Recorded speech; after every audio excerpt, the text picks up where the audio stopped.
Yo, the LEDs are fixed. The lights are back. Yes, now I feel more like myself. Let's get into this review of the Jabin Oriolus Isabellae. Yeah, that's quite the mouthful, but it's a good IEM. Spoiler alert, I really like it. Let's jump into it. Welcome to the unboxing of the Isabellae. And you can see the front of the box here. Nice bird design, simple, elegant, just very, very classy. In the back of the box here, you get extra information on the IEM. Pull off the sleeve and you get a really nice white box that says Oriolus and Jabin in the front. Nothing else all around the box. Inside the box, you see the IEM sitting right there, and I gotta say, they're very, very pretty. I've not seen an IEM design in this way before. Very elegant looking, unique looking. You can tell right away that this is from Oriolus. The design does not look like any other brands out there. I love the uniqueness, I love the creativity, and the color, very awesome as well. Now onto the cables. I really love the color of these, and they feel really soft, high quality cables. They don't kink, they don't tangle that easily. Just good cables all around. Inside the box, you get a couple things. First is the warranty card, and second is a bag of accessories filled with an assortment of tips.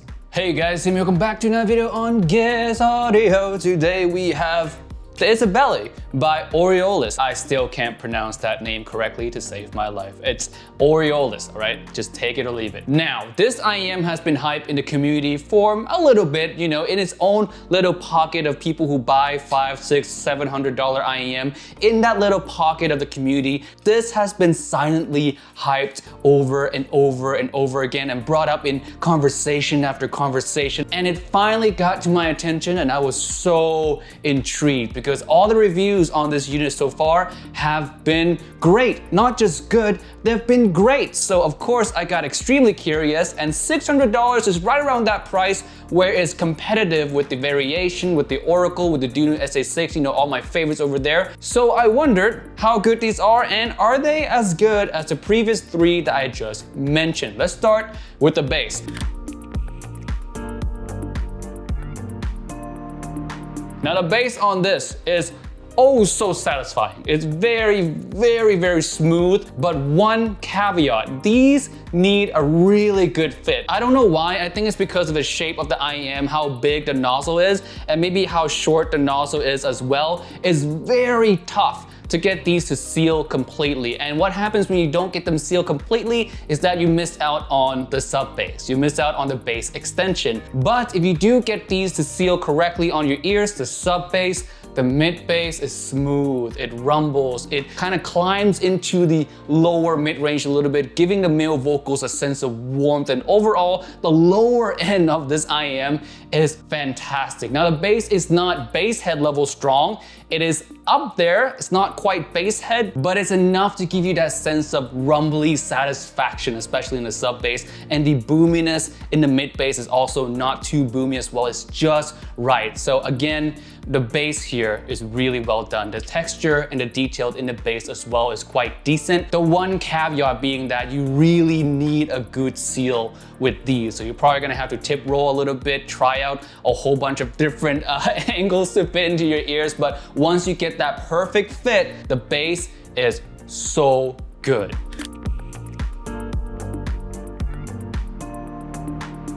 Moving on to the mid-range. Okay, starting with the male vocals, the lower mid-range, you do get a little bit of coloring from the bass, so you get this kind of a warm feeling male vocals. Male vocals do come across more full due to that warmth as well. Even though this is a slight V shape, the male vocals still come across quite nicely. The warmth definitely helps push the male vocals up a little bit to give you that sense of fullness. Now it's not gonna be a full range male vocals, of course it is a V shape, so there is a little bit of a dip in the mid-range there, but overall male vocals sound really nice. The one thing I will say, being that it's a warmer tone, the separation between the bass and the lower mid-range is not gonna be the best here. Sometimes the bass and the male vocals do feel pretty close together, but that's just how the IEM is tuned. If you're listening to anything of a warmer signature, this is gonna be an issue a lot of the time. So it's really not something that I can knock this IEM too much about. That's just the style of signature.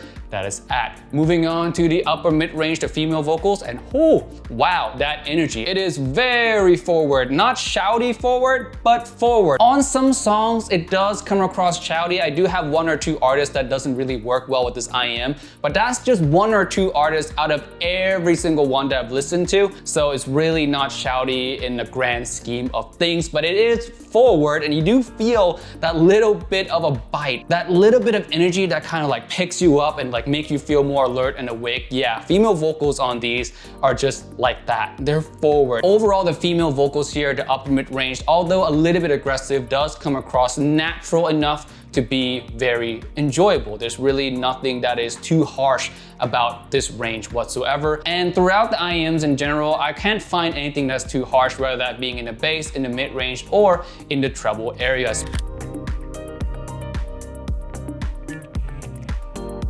Speaking of the treble, it does have quite good treble extension. There's a little bit of a bump at around the 7-8K mark, which can scare some of you guys if you guys are treble sensitive. I'm very treble sensitive, and I can tell you guys right now, it didn't bother me at all. And I love it. I love that. Female vocals sound very full. There's good treble extension, and there's also air. There's good sense of air as well, which makes these IEM feel wider. We'll touch more on that in the soundstage category, but the treble here is really nicely done. Now, if you're extra sensitive to these, which I am, you may feel that the little bit of treble here adds a bit of a metallic or a bit of a tinny kind of timbre onto, you know, the vocal ranges in general. I do feel that at times, but if you're not super sensitive to that, you might not even notice that all too much. Overall, treble is really well done. The detail retrieval in the treble as well is decent. I would say it's not the best, but it is decent. It does pick up some micro details.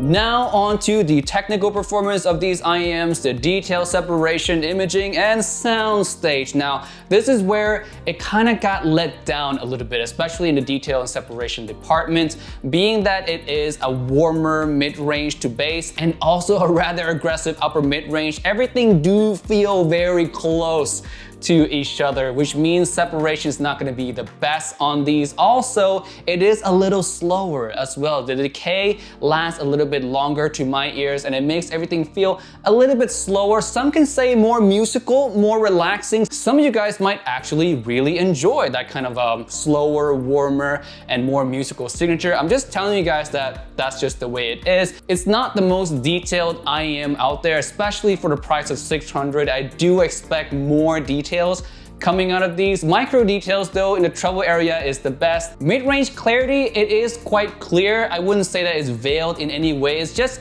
overall the separation is what lets it down. Everything feeling close and bunched up together really kind of hampers the overall resolution on these IEMs. Again, it does feel more smooth, more slow, and more musical. Some may like that, some may not.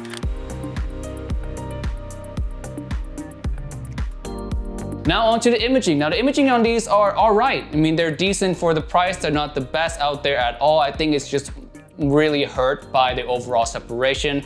Being that the separation is not so great, the imaging also suffers as well. Onto soundstage, these do feel quite wide. Now, not super wide. They do feel a little bit outside your head. I would say they're average wide, so they're not in your head or they're not narrow in any way. Most of you will be happy with this. The little bit of sense of air and also the lower sub-bass rumble really adds to that overall grandeur and the big, wide, extended feeling that these IEM have. I would say the IEM that has better soundstage than this would be the Moondrop Variations. Now between this and the Oracle, I would say this has more soundstage than the Oracle. So that kind of gives you a general picture of where I think that soundstage kind of fits in comparison to the other IEMs that I've talked about in the past. All right, on to the final verdict and a little bit of comparison. What do I think about these in comparison to the Variations, to the Oracle, to the SA6, my three favorite in the 500-ish territory, similar to where this is at? I would say that this sits a little bit below those three. I would say I like those three a little bit more than these,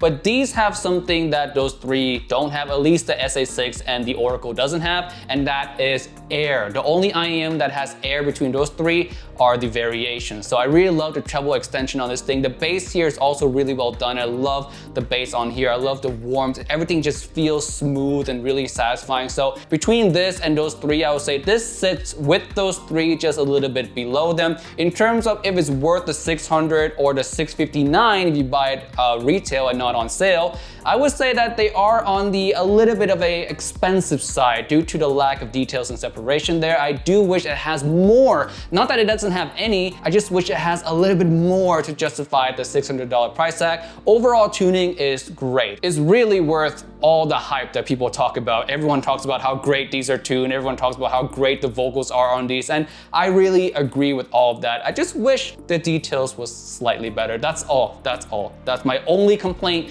with these IEMs. The rest of it, really enjoy. Big thumbs up. All right, guys, that is it for this review today of the Oriolus Isabellae. Thank you so much for watching this video. Comment down below if you've tried this one or not, or what is your favorite IEMs at around this price point. Don't forget to join our Facebook group. You do get to see these videos early before anyone else. And with that being said, guys, subscribe, leave a like if you find this video helpful, and I'll see you guys in the next one. Peace and bye.